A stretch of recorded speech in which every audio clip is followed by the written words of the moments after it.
كل هذا المكان مركو سوق تصحف في واحد كميدا سيدات بوله dadku waxa uu yaqaanaa marka dil walaal marka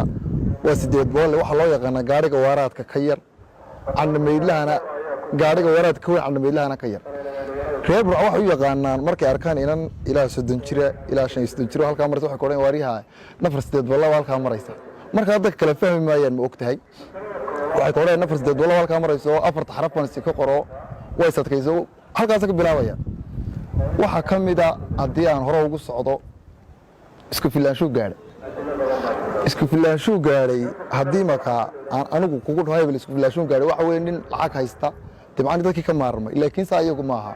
qofka waashay ay isla hadla inta halka fadhiista kaligiis la dhuro yaqaan isku filaansho gaaray hadii marka soo filaa isku filaanshaad gaadhay maaha lacag baad haysataa dadkii waad ka maarantay laakiin waxa weyn waalan baa taa waxa kamida hadaan ku socdo ku iibsatay baa ku xigta ku iibsa waxa uu naqaanaa inagu lambarka laakiin iyagu waxa yaqaanaan qofka wax ka yarsiin ee lambar ka dhimay lambar baa ka dhiman ama ku iibsatay haday ku dhahdaan waad yara waalanta weey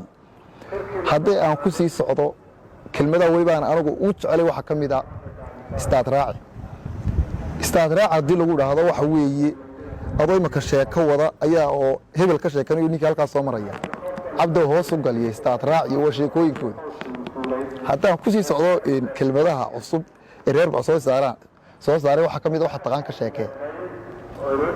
ka sheekay waxa weeyay marka hebel baa sheekay hadreeyo waa ka maqashadeen maxartay dumarkii haweenku hadii ay ku doortaan meel lagu soo shiro ee maxaad sheegi doontaa ma buraan burtuuga soo bad maqli jirin adoy marka wax ka sheekaynayo wixii aan fahansanayn haday ku arkaan waxa ku cabdow waxa taqaan ka sheekay dadkii hore ee ka soo jeeday gobolka Togdheer gaar ahaan magaalada Burco